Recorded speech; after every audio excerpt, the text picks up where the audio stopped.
Hello everyone welcome back to your favourite channel. तो students आपको मुझे कही ना ग्रामर सिलेक्शन जी दिखाई तार भर 100% पढ़ार चान्स अच्छी। हाँ पे मैंने निहाती भाव में पढ़ो पांचटा सिलेक्शन मुझे आपको ग्रामर माने जोटा कि अलंकार आपको जो पड़ी 5 मार्कर क्वेश्चन आप जानते कि न जानते मुझे जानी आ हाँ पे मैंने 5 ରୁ 5 प्रायतः बहुत पिला रखी दिखती कहीं तार ट्रिक जानिले लिखार ट्रिक जब तुमको जना थाए तो 5 ରୁ 5 तंकर थुआ बट जब ट्रिक जानी ना एंड कॉन्सेप्ट को क्लियर ना ताहले तो मार्क सियोर कटिबो। ठीक अच्छे तो आपण मैंने जानी मुझे कौ टाइप आप पढ़ाए तो अलंकार गोटे बहुत इजी सब्जेक्ट बट पिला माने ताकू भाभी दियंती गोटे बहुत कष्ट सब्जेक्ट। तो आज आम देचे अनुप्रास अलंकार है आम 5टा सिलेक्शन दिया ता भर ये गोटे अनुप्रास अलंकार। तो अनुप्रास अलंकार यदि पढ़े आप केमी लिखे मुझे टोटाल उपर कहि एंड बहुत सिंपल वे बुझा ट्राए करी मुझे तो जानी केमी बुझे पारि आप बुझीपारे न बुझीपारे कारण जेहतु आम टाइम बहुत कम ये अनुप्रास अलंकार को मुझे हाफ एन आवर आपको हाफ एन आवर टाइम नहीं बुझे था बहुत सिंपल वे बुझे था सबुदिक अलंकार बट टाइम आम पाखे ना पे तो आपन पाखे भी टाइम बहुत कम मो पाखे भी टाइम बहुत कम तेणु आमको सर्टली बुझा पड़ो। तो मुझे ट्राए करुँचे संभव बुझे हम एंड आप बुझीपारे एंड या पर भी आमको आहरी 4टा अलंकार प्राक्ट करा पड़ो। तो 5टा सिलेक्शन दिखाई ना तो ता भर 2टा पड़ो तो से कहूँ टे धैर्य धरतु एंड वीडियो को आरंभ शेष पर्यटन देखूँ मुझे ट्राए करुँच भल भाव बुझापी सर्टली बुझे सत बट भल भाव ट्राए कर बुझापी ओके फोकस दिंतु फोकस सहित शुणु निहाती भाव बुझीपारे। तो देखो अनुप्रास अलंकार केमती लिखिए फास्ट अनुप्रासर अर्थ कौन आम जाने पे अलंकार आम 2 प्रकार ना नहीं अलंकार आम 2 प्रकार आम जाने गोटे शब्दालंकार गोटे अर्थालंकार। तो ये अनुप्रास अलंकारटा हूँ शब्दालंकार। ठीक अच्छे तो लिखिए कौन अनुप्रास एक शब्दालंकार यह द्वारा वर्णगत श्रुति माधुर्य सृष्टि हुए यहाँ न लिखले किसी असुविधा नहीं यहाँ निहाती लिखिए जे अनुप्रास एक शब्दालंकार है तापर लिखिए लक्षण लक्षण माने अनुप्रास अलंकार आम क्या कही था कौ जगह देखिए मैंने कौन देखिले आम अनुप्रास अलंकार कही था ना पद एमती लिखे मैंने लक्षण तापर जब मुझे नोट टाइप यही टाइप लिखे मैंने 5 ରୁ 5 आप थुआ किसी काटे एमती ही लिखे कहूनी घोषी देवाई बुझापी कहूँ बुझंतु पॉइंट को मन रखापी कहूँ।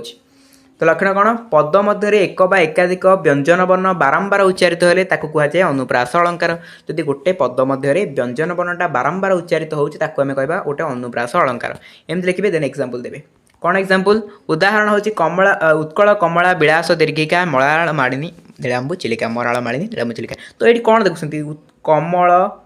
अच्छे क आउल बेसी आस फास्ट लाइन टारे देन लास्ट रे मटा बेसी आस तो ये सब कौन क ल म ये सब कौन गोटे व्यंजन वर्ण ना ये बारंबार उच्चारित होची से ही आम को कहे अनुप्रास अलंकार आप से लिखे यही दृष्टि 2टी जाक पादरे यही दृष्टान्त 2टी जाक पादरे है क ल म व्यंजन वर्ण बारंबार आवृत्ति होती तेणु यही अनुप्रास अलंकार व्यवहृत होती बुझेगा। तो अनुप्रास अलंकार को छेकानुप्रास वृत्त्यानुप्रास यही भाव में विभिन्न प्रकार भागरा को विभक्त कर देखिए गोटे गोटे एम लिखे डिटेल आलोचना गोटे गोटे करेंगे। छेकानुप्रास कौन माने जोटा कि पर्याय क्रम जो उच्चारण हम छेक मान कौन गोटे पर्याय बुझेगा। तो देख पर्याय क्रम जो उच्चारण हम व्यंजन वर्ण गुरा ताको कह छेकानुप्रास बुझेगा। तो देखो से लिखाई बहु व्यंजन वर्णर साम्य रही क्रमानुसारे बारंबार आवृत हेले छेकानुप्रास अलंकार हुए पे न बुझीपार बैक करके आउ देखो जोटे भी न बुझे कमेंट पचारे। ठीक अच्छे तो कौन कहला छेकानुप्रास ना बहु व्यंजन वर्णर साम्य रही क्रमानुसारे बारंबार आवृत हेले आम छेकानुप्रास बोली कही था। उदाहरण नहीं पार देखी नब कलिका बकालिका मालिका आली कालिका कांत स्मरी रक्षा केमंत करिबा मत करी गतिकी एमंत विचारी गो सहचरी। तो यहाँ कौन यहाँ हूँ आपंकर लावण्यवती उपेन्द्र भंजर जो था छाड़ कथा। तो मेन कथा हूँ देखा पाइबा ल र क ये 3टा जाक उच्चारित होना नहीं छेक अनुसार उच्चारित होती माने गोटे पर्याय क्रम उच्चारित होती तेणु आपको कह कौन छेकानुप्रास। तो लिखिए कौन यही दृष्टि ल और र क पर्याय क्रमे उच्चारित होमें छेकानुप्रास कहे सेमती यार अपोजिटा हूँ कौन आपंकर वृत्त्यानुप्रास। वृत्त्यानुप्रासटा हूँ कौन यार अपोजिट माने ये जो छेक अनुसार होता माने कौन गोटे पर्याय क्रम उच्चारित होता ये पर्याय क्रमे उच्चारित हो पारे न हो पारे न हबार चान्स अधिक माने देखो कौन लिखाई पर्यायक्रमे हेउ बा न हेउ जेबे गोटे व्यंजन वर्ण वाक्य मध्य बारंबार उच्चारित हो ये खाली वाक्य मध्य व्यंजन वर्णटा बारंबार उच्चारित होती देन ताको आम कहबा वृत्त्यानुप्रास। कौन कहबा वृत्त्यानुप्रास। एग्जांपल आप जानते उत्कल कमल विलास दीर्घिका मराल मालिनी नीलांबु चिलिका जो राधानाथ चिलिकार ओके। तो यही दृष्टि में क आउल व्यंजन वर्णर बारंबार आवृत्ति होती आम कहे वृत्त्यानुप्रास अलंकार। ये कौन आइला क आइला ल आइला ये छेक अनुसार आसुनी गोटे पर्याय अनुसार आसुनी सत पर्याय अनुसार आसू बा न आसू ये जो आम कहे वृत्त्यानुप्रास कौन कहे पर्याय अनुसार हो बा न हो किंतु जब व्यंजन वर्णटा बारंबार आसूँ आम कहवा कौन वृत्त्यानुप्रास। ओके तापर आउ कौन सब अच्छी श्रुत्यानुप्रास भी अच्छी गोटे श्रुत्यानुप्रास कौन साधारणतः कंठ तालु मूर्ध दंत ओष्ठ प्रभृति मध्य जेकोसी स्थान उच्चारित व्यंजन वर्ण मानकर आवृत्ति को आम श्रुत्यानुप्रास अलंकार कही यही यह श्रुतिप्रिय हेतु यह नाम श्रुत्यानुप्रास है। देखो श्रुत्यानुप्रास कौन माने आमर कंठ हो तालु हो मूर्धा हो दंत ओष्ठ ये सब जेकोसी स्थान भर गोटे जेकोसी स्थान उच्चारित गोटे व्यंजन वर्ण मानकर आवृत्ति हुए तो आम कौन कही ताको आम कही श्रुत्यानुप्रास जोटा कि आमर कौन कंठ तालु मूर्ध ये सब उच्चारण होता है। देखा गोटे एक्जामपल नहीं कि पर परजांक बीत हरिले बड़े सुर सुरद्वेष त्रास्ते विरस हेले ये कौन हो ओष्ठरू यहाँ बाहर ना ओठरू आप देखिपारे ओठरू पर परजांक कौन हो निजे कह चेस्ट करूँ पर परजा ये जो ब आस कौन बीत हरिले बड़े ब देखो ब बीत ब आसना ये पर प आसन परजांक प आस तो यहाँ कौन हो ओठरू ही बाहर ना आमर तो यहाँ ओष्ठरू बाहर द्वितीय पाद जब देखा दंत्य व्यंजन वर्ण आसी जोटा कि सुर सुर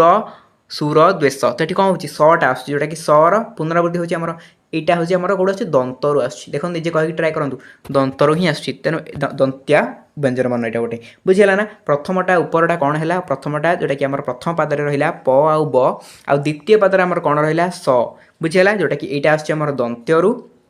एंड उपरटा कौन आमर ओष्ठरू आस तो ये कहला श्रुत्यानुप्रास अलंकार बुझीपारे ना आशा कर पे बुझीपारे मत लगुनि आउ सिंपल वे मे भी किए बुझीपारे बट मत तो जी मो नॉलेज अनुसार आपको बुझाऊँ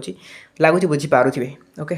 तापर लाटानुप्रास तो लाटानुप्रास कौन यह पदगत अनुप्रास अटे ये गोटे पदगत अनुप्रास शब्द आउ अर्थ उभयों पुनरावृत्ति हेबा सत्वे से उभयों मध्य कौन सी तात्पर्यगत पार्थक्य थिले लाटानुप्रास अलंकार हुए। उदाहरण नहीं पारिबा कष्ट महिधर महिधर कंटक कल मस बारण बारण अंतक तो यहाँ कौन है यही दृष्टांत महिधर बारण शब्द मानक तात्पर्यगत प्रभेद परिलक्षित हो लाटानुप्रास अलंकार होती कौन है तात्पर्यगत प्रभेद अच्छी जो रही कौन महिधर आउला बारण है। देखो कौन है महिधर एठी गोटे देखा एठी गोटे महिधर देखा दुईटा जाकर मीनिंग अलग तो बारण एठी गोटे देखा बारण एठी गोटे देखा तो ये कौन हो गोटे तात्पर्यगत प्रभेद रोचे तो सेठी आम कहीपर यहाँ कौन लाटानुप्रास। तापर आपंकर रहा अंत्यानुप्रास अंत्यानुप्रास कौन पादर अंत्य व्यंजन वर्ण और उपांत्य वर्ण अंत्य व्यंजन वर्णर पूर्व और परवर्ती स्वरवर्णर समतार ही आवृत करागले अंत्यानुप्रास अलंकार हुए। उदाहरण अप्राकृत प्रेम ता नाम काम आयत रहे कि से हेले बाम तो ये कौन हो प्रथम आउ द्वितीय पादर अंत्य व्यंजन वर्ण हूँ म देखो प्रथम आउ द्वितीय पादर अंत्य व्यंजन वर्ण कौन म तो उपांत्य स्वरवर्ण आ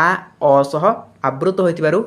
अंत्यानुप्रास अलंकार होची उपांत कौन रोची अ आउ आ माने फास्ट आप देखुछंती पादर अ आउ आ शेष होची कौन म तो ये आम देखुचे कौन अंत्यानुप्रास कौन हुए ना पदर अंत्य व्यंजन वर्ण और उपांत्य वर्ण है समतार ही आवृत कर समतार होची ना एपटे देखो अ आ रोचे एपटे म रोची तो ये कौन है पदर अंत्य व्यंजन वर्ण और उपांत्य वर्ण तार समतार होची तेणु या कहते अंत्यानुप्रास